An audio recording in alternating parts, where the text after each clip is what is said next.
నేటి విశ్వాస సందేశము సహవాసములో రాజమండ్రి సమాధాన గృహము సంఘ చరిత్ర జూన్ 11, 2025 రాజమండ్రిలో సమాజము ఏర్పరచబడి 1957 68 సంవత్సరములు ప్రభువు అనుగ్రహించిన స్వంత స్థలములో మందిరము ఏర్పరచబడి 1964 61 సంవత్సరములు మొత్తము స్థలములో ఇప్పుడున్న నూతన మందిరము నిర్మించబడి 2014 11 సంవత్సరములు గడిచినవి. ఇప్పటివరకు నిరాటంకంగా ప్రభువు పరిచర్య జరిగించటానికి ప్రభువే కృప చూపించెను. ఉభయ గోదావరి జిల్లాలలో ఇది కూడా ఒక పాత సంఘము. దైవదాసుడు భక్త్ సింగ్ గారి జతపనివారైన సహోదరులు మార్టిన్ గారు, ఆంబ్రోస్ గారు వీరిరువురు క్రీస్తు శరీరమునకు చేసిన సేవ, ఇంకా వీరు అనుభవపూర్వకంగా చూపించిన క్రీస్తు ప్రేమను బట్టి మొత్తము సహవాసమంతటిలో రాజమండ్రి అంటే సమాధాన గృహము, సమాధాన గృహము అంటే రాజమండ్రి అనే విధంగా విశిష్ట గుర్తింపు కలిగియుండెను. సహోదరుడు మార్టిన్ గారు ఇక్కడ దేవుని ఇంటిని దర్శించినప్పుడెల్లా సమాధానముగా ఉందని తరచుగా అంటుండేవారు. ప్రభుత్వ నిబంధనల మేరకు the society of trustees of indigenous churches in India Bhakt Singh గారు చేత 1971లో స్థాపించబడటానికి ప్రధాన కారకుడు అప్పట్లో రాజమండ్రిలో ఉన్న సహోదరుడు మార్టిన్ గారు. కావున ఈ సంస్థ స్థాపించిన అదే సంవత్సరములో వెనువెంటనే మొదటిగా సమాధాన గృహము సంఘమును 5 జిల్లాల సంఘములను నమోదు చేయించితిరి. తరువాతే హెబ్రోను మిగతా సంఘములు. ఈలాగు మార్టిన్ గారు అన్ని విషయాలలో నిస్వార్థముగా కొనసాగిరి. 1. సహోదరుడు భక్త్ సింగ్ గారు రాజమండ్రి పట్టణాన్ని మొదటిసారిగా 1945 సంవత్సరములో దర్శించితిరి. రైలులో మద్రాస్ వెళ్లే మార్గములో రైల్వే కాలనీలో ఒక కుటుంబమును దర్శించటానికి దిగి దేవుని సెలవు కొలది 3 దినములు సువార్త కూడికలు జరిపించారు. 1946 నుండి దేవుని ఏర్పాటు ప్రకారం సువార్త పరిచర్యలో భాగంగా తన సువార్త బృందముతో అనేక పట్టణములతో పాటు రాజమండ్రిని కూడా దర్శించుచు పగటిపూట సువార్త దండయాత్రలు, రాత్రిపూట సువార్త కూటములు సెయింట్ పాల్స్ చర్చి ఆవరణలో జరిపిస్తూ ఉండేవారు. ఇదే క్రమములో స్థానిక సంఘములు స్థాపించే వరకు ప్రతి ముఖ్యమైన పట్టణములలో జరిపిస్తూ ఉండేవారు. సమాజములు కట్టబడిన తరువాత కూడా సమయానుకూలంగా సువార్త దండయాత్రలు, ఉజ్జీవ సభలు నిర్వహిస్తూ ఉండేవారు. చివరిసారిగా నిర్వహించిన రివైవల్ కేంపెయిన్లో భాగంగా సహోదరుడు భక్త్ సింగ్ గారు తన బృందంతో ఆంధ్రప్రదేశ్లోని అన్ని ముఖ్యమైన పట్టణాలతో పాటు మే 1979 మండు వేసవిలో రాజమండ్రిని సందర్శించితిరి. మొత్తము హెబ్రోన్ టీం, స్థానిక జిల్లాలలో సేవకులు మొత్తమందరితో కలసి మందిర ఆవరణమంతా క్రిక్కిరిసిపోయినది. అందరూ కలసి రాజమండ్రి ప్రధాన రహదారులన్నీయు సువార్త దండయాత్ర జరిగించుచుండగా ఎంతో అద్భుతమైన ఈ సన్నివేశమును కన్నులారా చూచినవారిలో నేనొకడిని. ఇంకా దైవదాసుడు 1957 నుండి అనేక సందర్భాలలో దేవుని గృహమును సందర్శించుచు సమాజమును బలపరచితిరి. చివరిసారిగా 1987 మేలో సమాధాన గృహమును దర్శించితిరి. 2. సహోదరుడు భక్త్ సింగ్ గారు రాజమండ్రి రాకకు ముందుగా 1941 నుండి 1942 కాలములో కొన్ని నెలలు విశాఖపట్నంలో సేవ చేసిన సహోదరుడు అభిషేకం గారు. తరువాత యవ్వనస్థుడైన అరవిందంగారి సహాయముతో సువార్త ప్రకటించితిరి. తరువాత సంవత్సరములలో వీరిరువురు సహోదరుడు భక్త్ సింగ్ గారి పరిచర్యకు ముగ్ధులై ఆయనతో చేర్చబడితిరి. 3. 1945 నుండి 1946 మధ్య కాలములో సహోదరుడు బి.జే. పాల్ గారు 3 నెలలు స్వతంత్రంగా సువార్త ప్రకటించితిరి. 1947 తదుపరి సంవత్సరము దైవదాసుడు భక్త్ సింగ్ గారి పరిచర్యలో చేర్చబడితిరి. తరువాత భక్త్ సింగ్ గారి అనుమతి తీసుకొని 1951 నుండి 1952 మధ్య కాలములో సుమారు 6 నెలలు రాజమండ్రి కేంద్రంగా ఉంటూ తూర్పు, పశ్చిమ గోదావరి జిల్లాలలో సువార్త ప్రకటించితిరి. 4.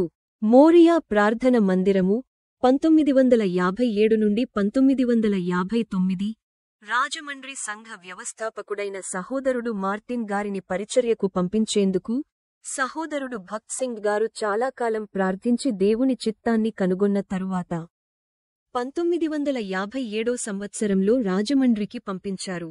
ఆయనకు ఉన్న ఒక బెడ్డింగ్ హోల్డర్తో మాత్రమే వచ్చి అదే వారంలో ప్రకాశనగర్లో ఒక చిన్న ఇంటిని అద్దెకు తీసుకుని దానికి మోరియా ప్రార్థన మందిరము అనే నామకరణం చేసి అప్పటికే సహోదరుడు భక్త్ సింగ్ గారి ద్వారా రక్షణ నిశ్చయతలోకి వచ్చిన కొద్దిమందిని సిద్ధపరచి బాప్తిస్మములో సాక్ష్యమిప్పించి ఆ విశ్వాసులతో నూతన సంఘాన్ని ఏర్పాటు చేసి సేవా పరిచర్యను ప్రారంభించారు. ఆ కాలములో కొత్త ప్రదేశాలకు ఎవరిని పంపినా వారే ప్రజలను విశ్వాసములోనికి నడిపించి స్థిరపరచి సంఘములను నిర్మించుకొనవలెను. సహోదరుడు మార్టిన్ గారు వచ్చిన సంవత్సరమే 1957 అక్టోబరు. ఇక్కడ నుండి మొదటిగా కట్టబడిన సంఘము పశ్చిమ గోదావరి జిల్లాలో ఉన్న గజ్జరం సంఘము, ఆనాడు జెహోవా షమ్మాగా పేరు పెట్టితిరి. 5.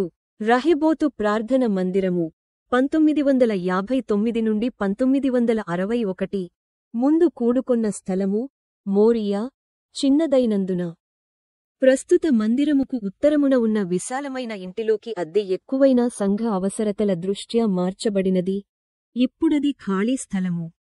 ఆ కాలములో సంఘానికి చేర్చబడి బాప్తిస్మములో సాక్ష్యమిచ్చిన వారిలో కొందరు సహోదరుడు మార్టిన్ గారికి పరిచర్యలో సహాయకులుగా ఉండిరి.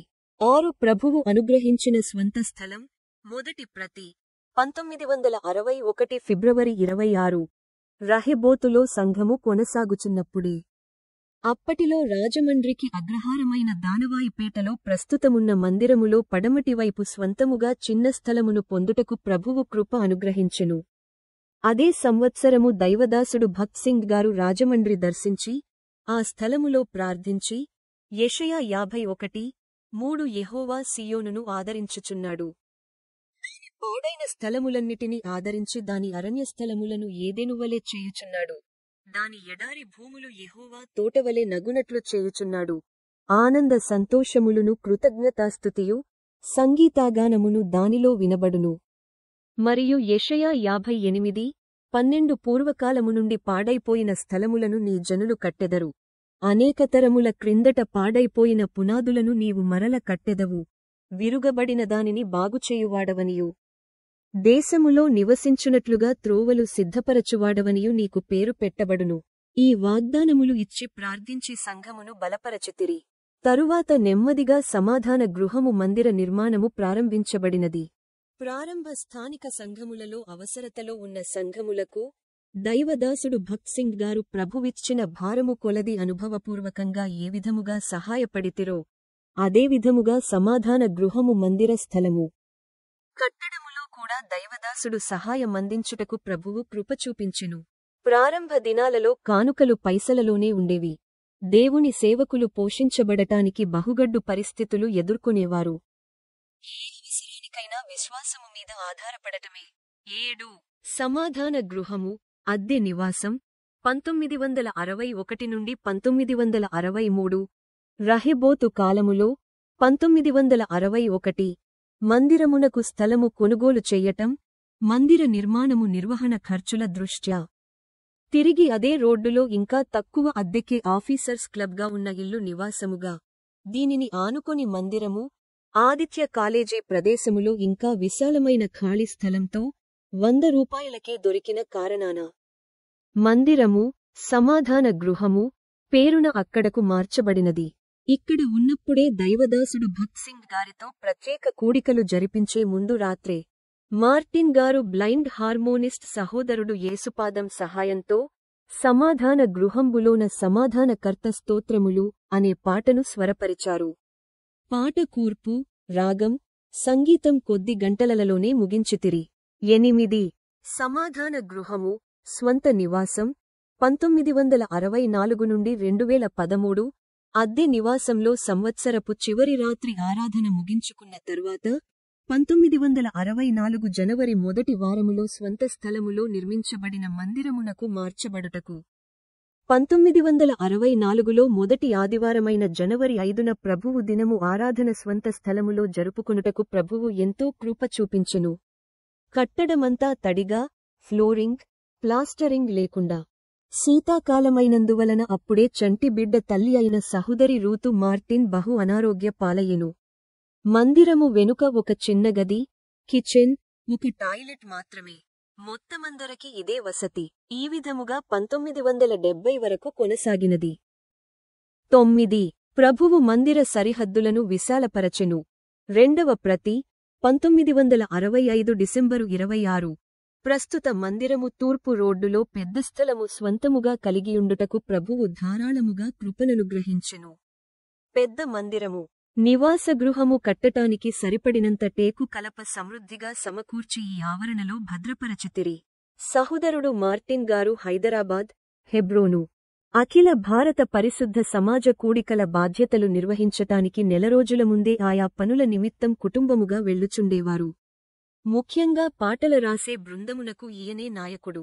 మార్టిన్ గారు లేని ఈ కాలంలో దీపావళికి ముందు రోజు 1969 నవంబరు 8న మండుచున్న తారాజువ్వ ఆ టేకు కలపమీద పడి మొత్తమంతయు కాలిపోయెను. సమాంతరంగా ఇంకా బయటనుండి కూడా సాతాను ఎన్నో శోధనలు సృష్టించినప్పటికీ ప్రభువు అన్ని విషయములలో జయమిచ్చుచు సేవకుని, సంఘమును నడిపించెను. తరువాత 1970లో దానిస్థానే తిరిగి సమకూర్చిన కలపతో గుమ్మములు, కిటికీలు చేయించి మరియు మద్రాస్ టెర్రస్ స్లాబుతో నివాసగృహము మాత్రము నిర్మించేందుకు ప్రభువు సహాయపడెను. అవే గుమ్మములు, కిటికీలు చెక్కు చెదరకుండా ఉండుటవలన నూతన మందిర నివాస గృహమునకు తిరిగి ఉపయోగించినాము. ఇంతవరకు సంఘమునకు ప్రతి అత్యవసరతలో అవసరము మేరకు సహకారిగా ఉండుటకు దైవదాసుడు భక్త్ సింగ్ గారిని ప్రభువే ప్రేరేపించెను. 10. ప్రభువు మందిర సరిహద్దులను బహు విశాలపరచెను. మూడవ ప్రతి 1973 మే 17. సహోదరుడు ఆంబ్రోస్ గారి కాలములో నైరుతి భాగములో స్థలము స్వంతముగా కలిగియుండుటకు, తద్వారా వెంటనే పాత మందిరమును దక్షిణముగా 10 అడుగులు వెడల్పు చేయుటకును ప్రభువు కృపననుగ్రహించెను. తరువాత మందిరము వెనకాల గదులు కారుట వలన తిరిగి కాలమ్స్తో స్లాబువేసి దానిపైన సండే స్కూల్ హాల్, నివాసగృహము మీద గదులు నిర్మించితిరి. నైరుతి భాగంలో జోళ్ల స్టాండు, సైకిల్ స్టాండ్, ఆగ్నేయములో బాప్తిస్మము ట్యాంక్, టాయిలెట్స్ కట్టబడినవి. మొత్తముగా ఆవరణములో 73 వాష్రూమ్స్ ఉండెడివి. తద్వారా సంఘములో జరిపించబడే అంతర్గత కార్యక్రమములకు ఎంతో అనుకూలంగా ఉండెడిది. దైవదాసుడు భక్త్ సింగ్ గారు సమాధాన గృహములో, ఈ స్థలము నుండి అనేకమంది దైవసేవకులు లేపబడుదురుగాక అని ఆయన చేసిన ప్రార్థన ఫలితంగా అనేకమంది సేవకులు ఆంబ్రోస్ గారి కాలములో తర్ఫీదు అయి అనేక సంఘములకు పంపించబడి పరిచర్య చేయుచున్నారు. వీరందరూ దేవునితో ఎంతో ఆశీర్వదించబడియున్నారు. ఇంకా కాలేజీ ఆవరణములలో పరిశుద్ధ సమాజ కూడికలు 7 సంవత్సరములు నిర్వహించటానికి ప్రభువెంతో కృప చూపించెను. ఈ కూడికలలో భాగంగా అన్ని రకాల పరిచర్యలు సమాంతరంగా సమయమును సద్వినియోగపరుస్తూ జరుపబడేవి. చాలా కాలము ఉత్తర కోస్తా 5 జిల్లాల పరిచర్య కేంద్ర స్థానముగా ఇక్కడ నుండే కొనసాగినది. గమనిక: మందిరము కొరకు 3 ధపాలుగా కొనబడిన స్థలముల కొరకు సంఘము వారి మధ్యలో ఉన్నందుకు చుట్టుప్రక్కల అందరూ విగ్రహారాధికులైన బ్రాహ్మణుల నుండి వ్యతిరేకత ఉన్నప్పటికీ ప్రేరేపించబడి మీకే అమ్ముతామని ముందుకు వచ్చి స్థలములను అమ్మినవారు కూడా బ్రాహ్మణులే. 11. నూతన మందిర శంకుస్థాపన 2010 అక్టోబర్ 7. విస్తరించబడిన సంఘమునకు విశాలముగా ఉండే మందిరము ఉండాలనే తలంపుతో ఎంతో కాలంగా సంఘములో ప్రార్థించిన పిమ్మట సహోదరుడు ఫిలిప్పు గారి నేతృత్వంలో సేవకులందరి సమక్షంలో ఇప్పుడున్న మందిరమునకు పునాది రాయి వేయుటకు ప్రభువే నడిపించెను. కాని ఎన్నో అడ్డంకులు, అవరోధములు. చివరకు దైవదాసుడు ఆంబ్రోస్ గారు 2013 ఫిబ్రవరి 10న ఆదివారము ప్రకటనలలో వచ్చే ఆదివారము నుండి మందిరము పని ప్రారంభమవుతాది అని ప్రకటించారు. దానికి రుజువుగా తాత్కాలిక మందిరము నిర్మించుటకు పర్మిషన్ కోసం వేచిచూస్తున్న ప్రక్కస్థల యజమాని, అమెరికా నుండి మరుసటి ఆదివారమే 2013 ఫిబ్రవరి 17న ఆరాధన సమయములో అనుమతి లభించినది. కావున దైవదాసుడు ముందుగా ప్రకటించిన రీతిగానే ఆరాధన అయిన వెనువెంటనే పనులు ప్రారంభించుట జరిగినది. పాత నిర్మాణము కూల్చుట, తరలించే క్రమములో ఏ ఒక్క నియామక కూడికకు కాని అభ్యంతరము లేకుండా ప్రభువే నడిపించెను. 12. నూతన మందిర ప్రతిష్ఠ 2014 జూన్ 11. సమాధాన గృహమునకు చెందిన మొత్తము స్థలములో 3 స్లాబులతో నిర్మించుటకు సుమారు 15 నెలల సమయము పట్టినది. ఏ విధమైన ప్రమాదాలు లేకుండా అదే విధముగా ఎంతవరకు కట్టాలని అనుకున్నామో అంతవరకు విరామము లేకుండా పని జరిగించుటకు, సకాలములో ముగించుటకు పై అంతస్తులో సిద్ధపరచబడిన ఆయన ఆలయము ప్రతిష్ఠించబడుటకు ప్రభువే కృప చూపించెను. కొంతమంది ద్రవ్య కొరత కారణంగా నిర్మాణము మధ్యలో ఆగిపోతుందని అనుమానించారు. అతి ముఖ్యమైనవారు నిందించారు. కాని అన్నిటికీ ప్రభువే ఆయన కార్యము నెరవేర్చి ప్రత్యక్షంగా చూపించెను. ఇంకా సంఘములో అవసరము కొలది చిన్న పిల్లవాడు దగ్గర నుండి వృద్ధులతో సహా 99% పైగా ఉంటారు. వారి శక్తిని నిబద్ధతతో ప్రభువు పనికి వినియోగించితిరి. కొంతమంది యవ్వనస్తులు దూర సంఘముల నుండి వచ్చి ఇక్కడ సహాయముగా ఉండేవారు. నమ్మకమైన పనివారిని ప్రభువు చూపించెను. ద్రవ్యము ఎప్పుడు ఎంత అవసరమో అంతే సమకూర్చబడుట చూచితిమి. దూర సంఘముల విశ్వాసుల ద్వారా కూడా కొంత సహాయమందినది. ఈ విధముగా ముగించిన మందిరము ప్రతిష్ఠించుటకు సహోదరులు జాన్ సుబ్బారెడ్డి, కెఎం శాంసన్ గార్లను ప్రభువే నడిపించి ఆయన మహిమ పొందేలాగున సమస్తమును జరిగించెను. నూతన మందిర నిర్మాణ ప్రక్రియ ఆది నుండి అంతము వరకు ఒక పద్ధతిలో దశల వారీగా దైవచిత్తముననుసరించి ఎలా నడిపించబడిందో ప్రత్యక్ష సాక్షినైన నేను ఖచ్చితంగా చెప్పగలను.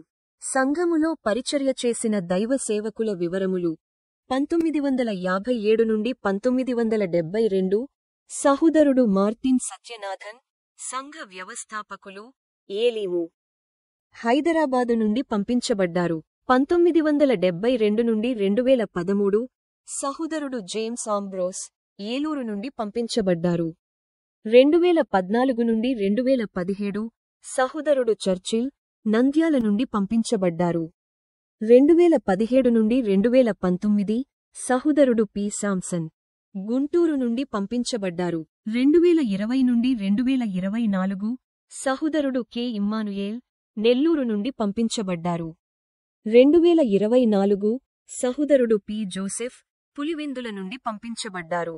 దైవదాసుడు మార్టిన్ గారు ఖచ్చితమైన తేదీలకు, దినాలకు వాక్యానుసారంగా వాటికి ప్రత్యేకతను సంతరించకూడదని ఒక ఉద్దేశ్యపూర్వకంగా వార్షికోత్సవాలను, ఆచార సంబంధమైన దినాలకు విశ్వాసులు అడిగే కూడికలను ఎప్పుడూ ప్రోత్సహించలేదు. తరువాత ఆంబ్రోస్ గారు కూడా ఈ విషయాలలో అంతే కఠినంగా ఉండేవారు. కట్టడము కన్నా సమాజము, సంఘము అత్యంత ఘనమైనది, దేవుని ప్రజలే, జీవముగల దేవుని ఆలయం అయినా జరిపించాలంటే సహేతుకంగా 1957 నుండి 2025 వరకు లెక్కించి 68వ వార్షికోత్సవంగా పరిగణించవచ్చును. సంఘములలో బాధ్యతలు వహించేవారు ఈ సూక్ష్మ మర్మమును విజ్ఞతతో గ్రహించగలరు. నా మందిరము సమస్త జనములకు ప్రార్థనా మందిరమని పిలువబడును. యెషయా 56:7 దైవదాసుని ద్వారా ఇవ్వబడిన ఈ వాగ్దానముతో రాజమండ్రి పట్టణములో గత 68 సంవత్సరములు ప్రభువు మహిమార్థమై సంఘము ఎలా నడిపించబడిందో, ఇంకనూ ఈ సమాధాన గృహము ఆరాధనా మందిరము ద్వారా స్థానిక సమాజమునకు ఆశీర్వాదంగా, ప్రభువు మహిమను ప్రతిబింబించే స్థలముగా సంఘము ఎత్తబడేవరకు కొనసాగాలని ప్రార్థించుదాం. ప్రభువు నామమున వందనములు. John Michael, Rajahmundry. ఏ విషయములోనైనా స్పష్టీకరణ కావలసినవారు నన్ను సంప్రదించవచ్చును. నా మొబైల్ నంబరు 9490492279.